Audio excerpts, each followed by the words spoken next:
Hello friends, welcome to Yes Classes. Friends, आज हम पढ़ने वाले हैं भारतीय इतिहास के महत्वपूर्ण टॉपिक सिंधु घाटी सभ्यता को और इनके महत्वपूर्ण वन लाइनर प्रश्नों को, जो कि प्रीवियस ईयर्स में काफ़ी पूछे गए हैं।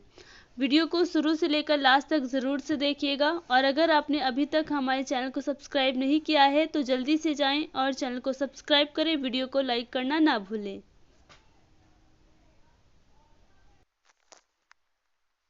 आज की क्लास हम शुरू करते हैं। तो हमारा टॉपिक है सिंधु घाटी सभ्यता।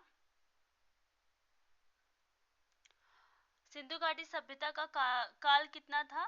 तो याद रखिएगा 2500 ईसा पूर्व से लेके 1750 ईसा पूर्व तक सिंधु घाटी सभ्यता का जो है वो काल रहा है। इसका पहला प्रश्न देखते हैं। तो पहला प्रश्न है इतिहास से संबंधित, और इतिहास का पिता किसे समझा जाता है या इतिहास का पिता किसे कहते हैं? तो हेरोडेटस को इतिहास का पिता कहते हैं। जिस काल में मानव की घटनाओं का कोई लिखित वर्णन नहीं होता है, उस काल को क्या कहते हैं? तो याद रखिएगा जिस काल की घटनाओं का या मानव के घटनाओं का कोई भी लिखित वर्णन नहीं पाया जाता है, उस काल को प्रागैतिहासिक काल कहते हैं। अगला प्रश्न है मानव जीवन की घटनाओं का लिखित वर्णन क्या कहलाता है? तो लिखित वर्णन जब पाया जाएगा तो वो क्या हो जाएगा? इतिहास। आग का आविष्कार किस युग में हुआ? तो आग का आविष्कार पुरापाषाण युग में हुआ या पुरापाषाण काल में हुआ।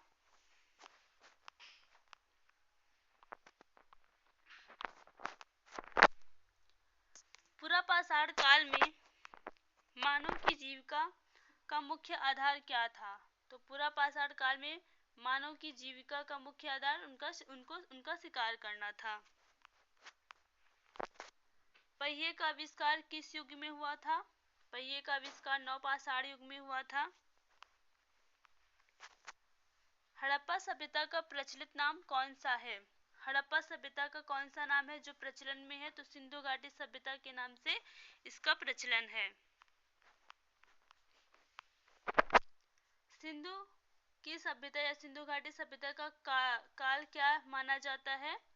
तो इसके जो समय का निर्धारण है वो 2500 ईसा पूर्व से लेकर 1750 ईसा पूर्व तक माना जाता है। सिंधु घाटी सभ्यता में सर्वप्रथम घोड़े के अवशेष कहाँ पर मिले हैं? तो सर्वप्रथम घोड़े के अवशेष सुरकोतदा में मिले हैं। अगला है सिंधु घाटी सभ्यता के लोगों का मुख्य व्यवसाय क्या था? सिंधु घाटी सभ्यता के लोगों का मुख्य व्यवसाय व्यापार करना था। अगला है हड़प्पा की सभ्यता किस युग की सभ्यता थी? तो हड़प्पा की जो सभ्यता था वो कांस्ययुगीन सभ्यता थी।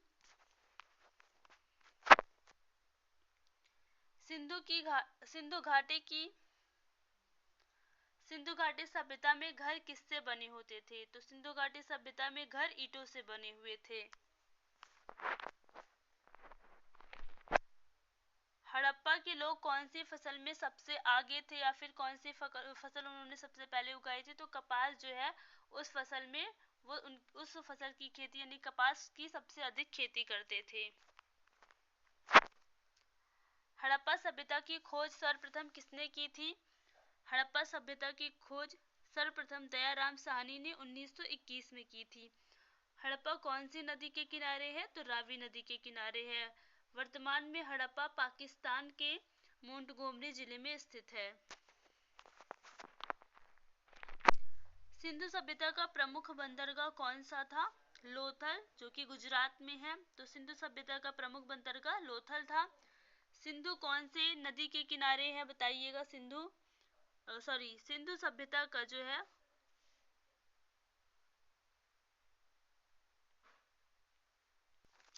सिंधु नदी के किनारे कौन से स्थल को प्राप्त किया गया है? तो चहुंदड़ों को सिंधु नदी के किनारे प्राप्त किया गया है। अगला है सिंधु की घाटी सभ्यता का स्थल कालीबंगा किस प्रदेश में है? पूछा गया है कालीबंगा किस प्रदेश में स्थित है? तो कालीबंगा राजस्थान में स्थित है, घग्गर नदी के किनारे। इसका उत्खनन कब किया गया था? तो वीबी लाल द्वारा 1961 में इसका उत्खनन किया गया था। हड़प्पा सभ्यता की खोज किस वर्ष हुई थी? 1921 में दयाराम साहनी ने की थी। अगला है,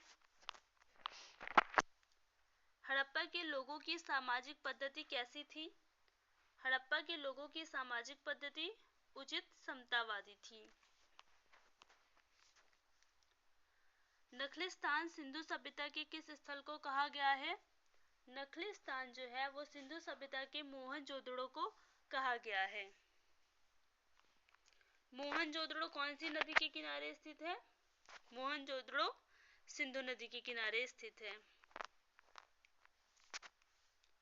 हड़प्पा सभ्यता में हल से खेत जोतने का साक्ष्य कहाँ पर मिला है? तो बताइएगा, हड़प्पा सभ्यता में हल से खेत जोतने का साक्ष्य कालीबंगा में मिला है। तो बताइए कालीबंगा का अर्थ क्या होता है? तो काले रंग की चूड़ियाँ होती है, अर्थात कालीबंगा का अर्थ होता है काले रंग की चूड़ियाँ। और ये एकमात्र ऐसा हड़प्पा कालीन स्थल है जिसका निचला शहर भी दीवार से घिरा हुआ था। और कालीबंगा में ही, याद कीजिएगा, तो कालीबंगा में ही अलंकृत ईंटें पाई गई थी और यहाँ की जो नालियाँ हैं वो लकड़ी से बनाई गई थी। कालीबंगा में जुते हुए खेत के साक्ष्य भी मिले हैं। अगला है, सिंधु सभ्यता की ईंटों का अलंकरण किस स्थान से हुआ था? तो कालीबंगा से हुआ था। कालीबंगा कौन सी नदी के किनारे है? तो याद कीजिएगा, घग्गर नदी के किनारे कालीबंगा स्थित है। अगला है, सिंधु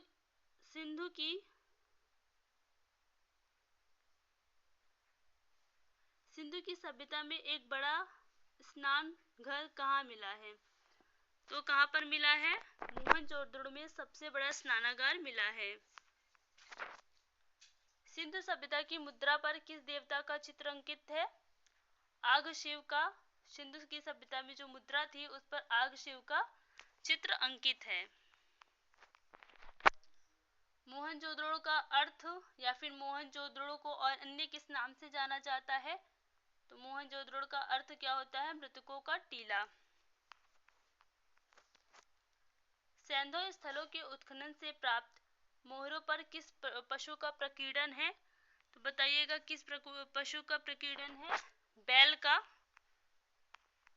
अगला है, सिंधु सभ्यता में कौन सा स्थान भारत में स्थित है?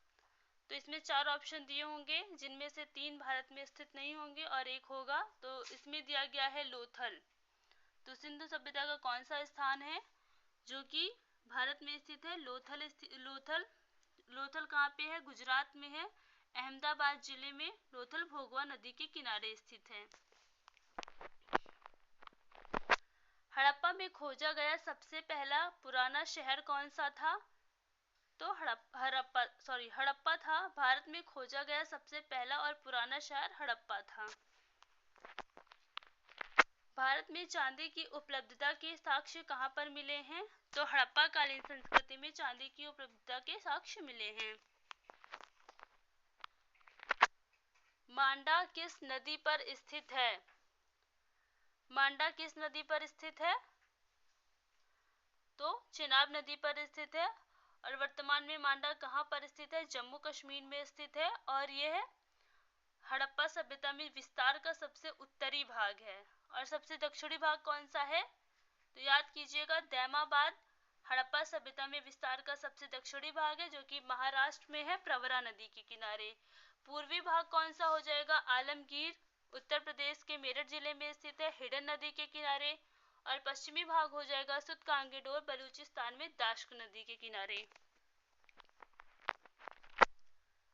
हड़प्पा की सभ्यता का प्रमुख स्थल रोपड़ किस नदी के किनारे स्थित है? तो सतलज नदी के किनारे रोपड़ स्थित है। रोपड़ कौन से राज्य में है भारत के? तो याद रखिएगा, पंजाब राज्य में है। और इसकी खोज 1950 में बीबी लाल ने की थी। हड़प्पा में एक अच्छा जल प्रबंधन का पता किस स्थान से चलता है? धौलावीरा से एक अच्छे जल प्रबंधन का पता चलता है। अगला है, सिंधु सभ्यता के लोग मिट्टी के बर्तनों पर किस रंग का प्रयोग करते थे? तो लाल रंग का प्रयोग करते थे। सिंधु घाटी सभ्यता किस युग में थी? सिंधु घाटी सभ्यता कौन से युग में थी? आदि ऐतिहासिक युग में सिंधु घाटी सभ्यता थी। सिंधु सभ्यता में किस स्थान पर घरों में कुओं के अवशेष मिले हैं? तो सिंधु घाटी सभ्यता में मोहनजोदड़ो में घरों में कुओं के अवशेष पाए गए हैं। सिंधु घाटी की सभ्यता की खोज में जिन दो भारतीय लोगों के नाम जुड़े हैं वे कौन हैं? तो दो भारतीय लोग वे कौन थे? दयाराम साहनी जी थे और आर.डी. बनर्जी जी थे। सिंधु घाटी सभ्यता की प्रमुख फसल कौन सी थी? जौ और गेहूं सिंधु घाटी सभ्यता के लोगों की प्रमुख फसलें थीं। हड़प्पा की समकालीन सभ्यता रंगपुर कहाँ स्थित है? तो रंगपुर कहाँ पर स्थित है? सौराष्ट्र में। और सौराष्ट्र वर्तमान में किसे कहते हैं? गुजरात को सौराष्ट्र कहते हैं। इसी के साथ रंगपुर कौन सी नदी के किनारे स्थित है? तो याद रखिएगा भादर नदी के किनारे रंगपुर स्थित है। हड़प्पा और मोहनजोदड़ो की खुदाई किसने कराई थी? तो सर जॉन मार्शल ने हड़प्पा और मोहनजोदड़ो की खुदाई कराई थी।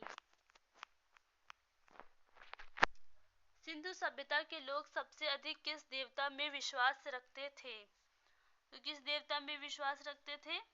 मातृशक्ति में ये सबसे अधिक विश्वास रखते थे। हड़प्पा सभ्यता की मोहरें किससे बनी होती थी? किससे बनी होती थी? सेलखड़ी से हड़प्पा सभ्यता की मोहरें बनी होती थी। किस स्थान से नृत्य मुद्रा वाली स्त्री कांस्य मूर्ति प्राप्त हुई है? मोहनजोदड़ो से जो है वो नृत्य मुद्रा वाली कांस्य की मूर्ति प्राप्त हुई है। मोहनजोदड़ो इस समय कहाँ पर स्थित है? तो सिंध पाकिस्तान में। वर्तमान समय में सिंध पाकिस्तान में मोहनजोदड़ो इस समय स्थित है। हड़प्पा वासियों ने सर्वप्रथम किस धातु का प्रयोग किया था? हड़प्पा वासियों ने सर्वप्रथम तांबे का प्रयोग किया था। स्वतंत्रता के बाद भारत में हड़प्पा के युग के स्थानों की खोज सबसे ज्यादा किस राज्य में हुई थी? तो गुजरात राज्य में सबसे ज्यादा स्वतंत्रता के बाद खोज हुई थी। अगला है हड़प्पा के निवासी किस धातु से परिचित नहीं थे? तो हड़प्पा के जो निवासी थे या लोग थे वो अभी तक लोहे से परिचित नहीं हुए थे। हड़प्पा की सभ्यता किस युग की सभ्यता थी? तो याद रखिएगा हड़प्पा की सभ्यता ताम्र युग की सभ्यता थी। अगला है हड़प्पा का प्रमुख नगर कालीबंगन किस राज्य में स्थित है? तो कालीबंगा राजस्थान में स्थित है। अगला है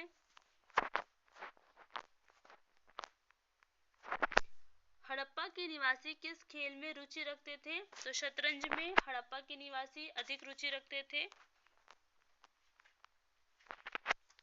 हड़प्पा के किस नगर को सिंध का बाग कहा गया है या कहा जाता था? तो मोहनजोदड़ो को हड़प्पा का सिंध का बाग कहा जाता था। मोहनजोदड़ो का शाब्दिक अर्थ पूछा गया है। तो मोहनजोदड़ो का शाब्दिक अर्थ है मृतकों का टीला।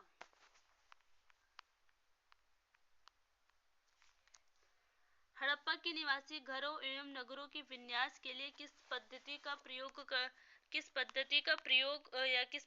अपनाते थे? तो ग्रिड पद्धति को अपनाते थे अपने घरों को बनाने के लिए।